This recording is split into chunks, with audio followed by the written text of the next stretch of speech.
Hello दोस्तों, मेरा नाम सूरज कुमार तिवारी है और मैं चैनल सिलेक्शन में आपका स्वागत करता हूं। आज हम बात करने वाले हैं मध्य प्रदेश के एग्रीकल्चर के बारे में।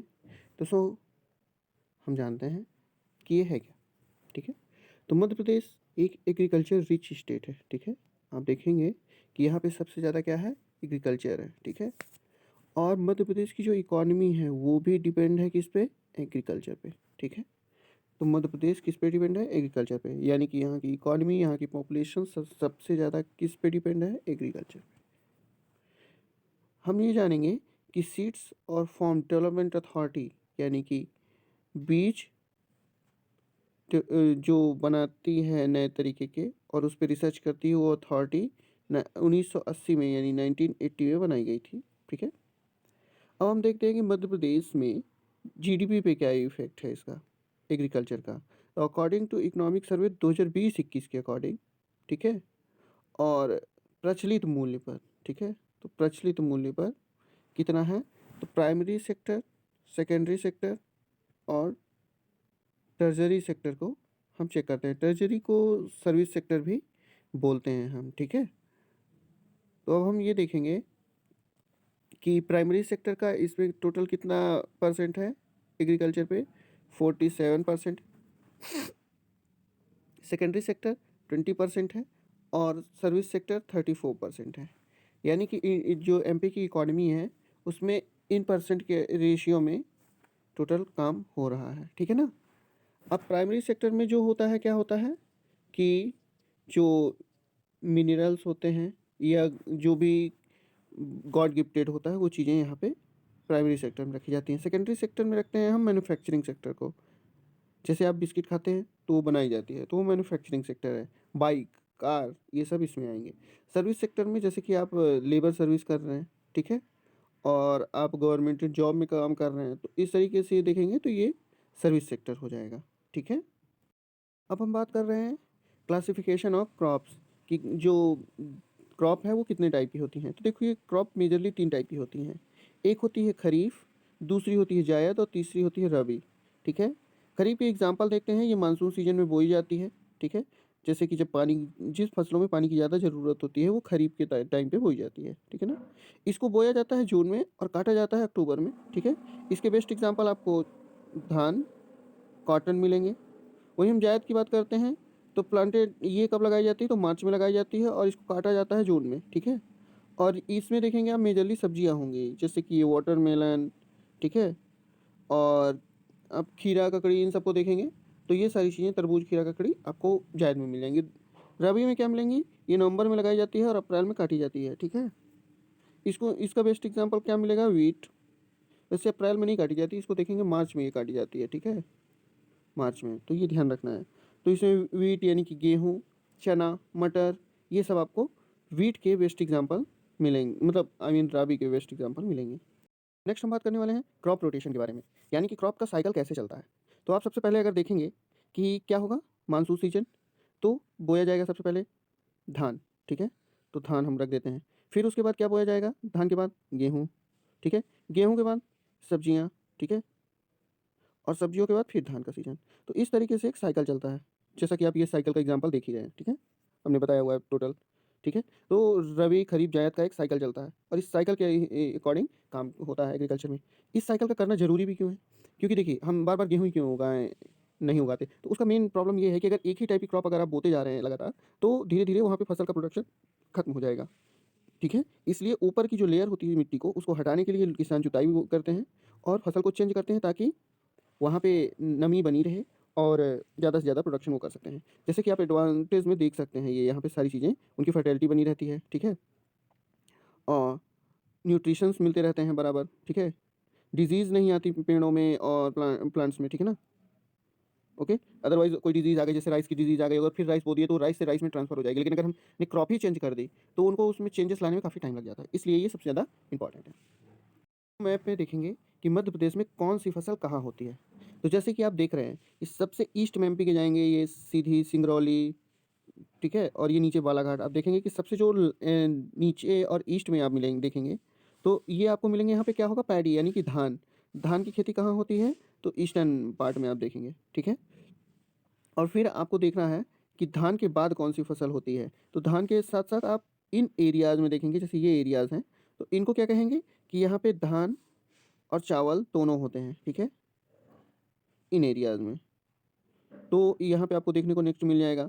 तीसरा आप देखेंगे ये जो हरा है, जैसे मालवा का रीजन, ठीक है, तो यहाँ पे आपको सबसे बेस्ट गेहूँ मिलेगा, ठीक है, गेहूँ मिलेगा।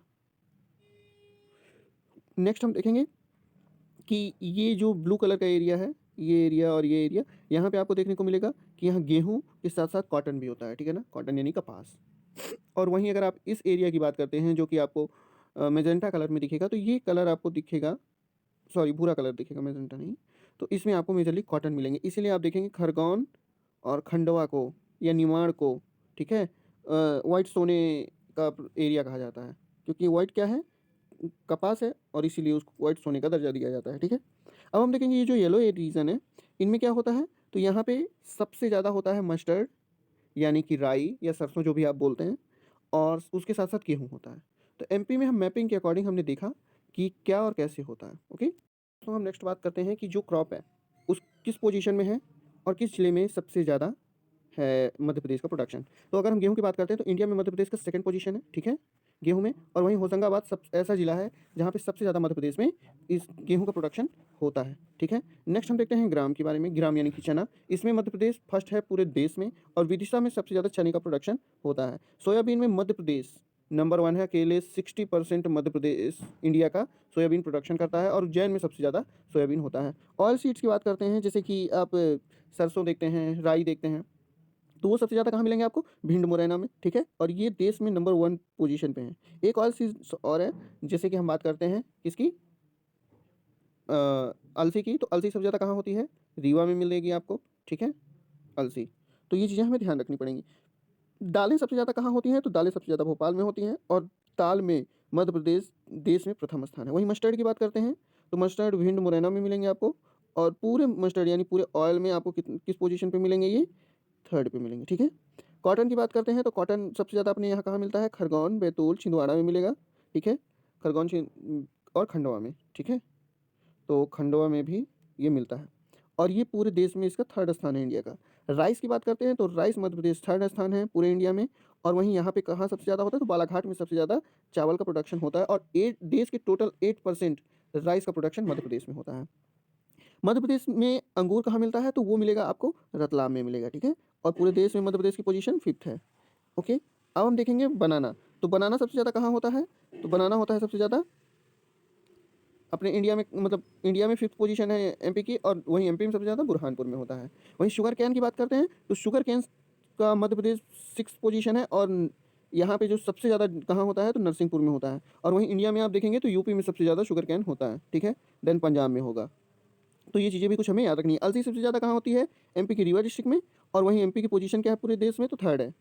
अब पीनट्स यानी कि मूंगफली, मूंगफली का सबसे ज़्यादा प्रोडक्शन कहाँ होता है, तो वो खरगोन में होता है, और ये देश में थर्ड स्थान है मध्य प्रदेश का, ठीक है।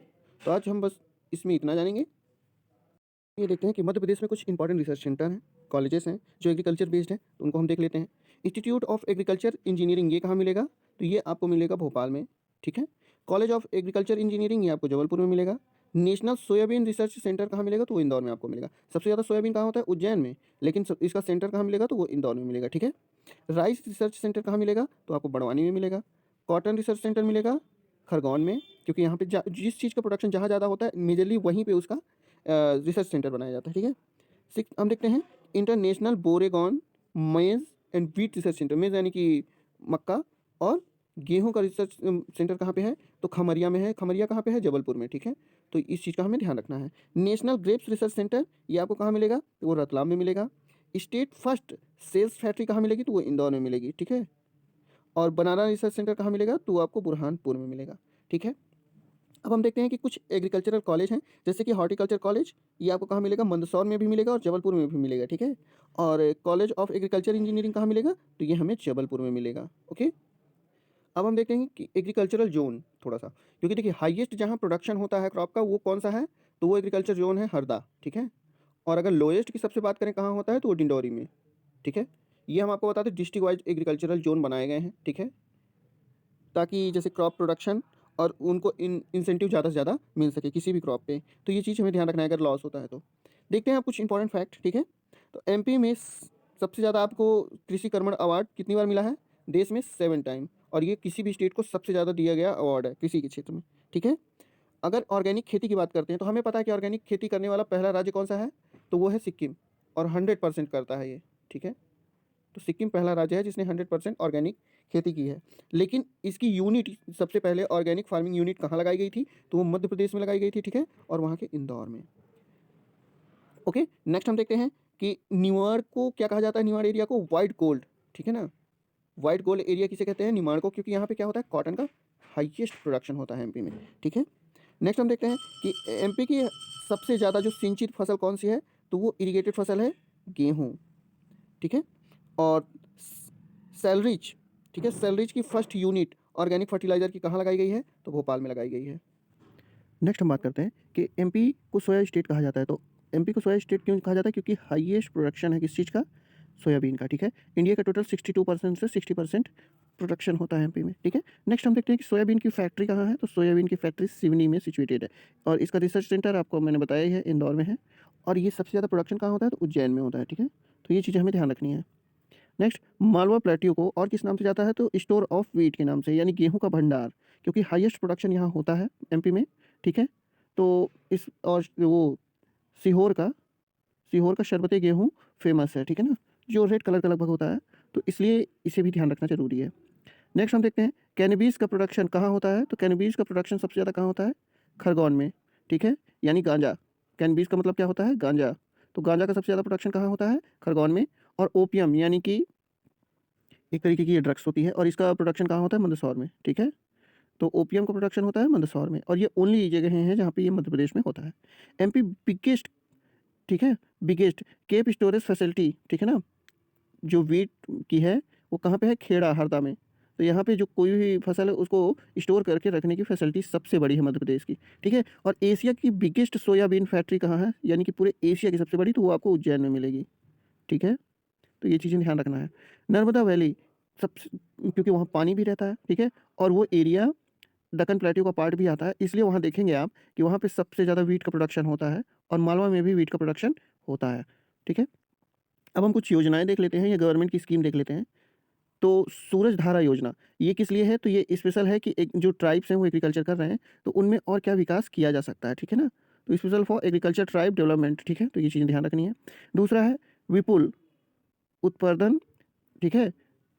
तो ये कार्यक्रम जो चल रहा है ये स्पेशल किस लिए है, तो इंक्रीज है एग्रीकल्चर प्रोडक्शन जो होता है, जो जो भी कृषि होती है उसमें और क्या बढ़ोतरी कर सकते हैं कि उसका फसल का प्रोडक्शन और बढ़ जाए, ठीक है। नेक्स्ट है कि एमपी का चौथा पोजीशन है टोटल फूड प्रोडक्शन में।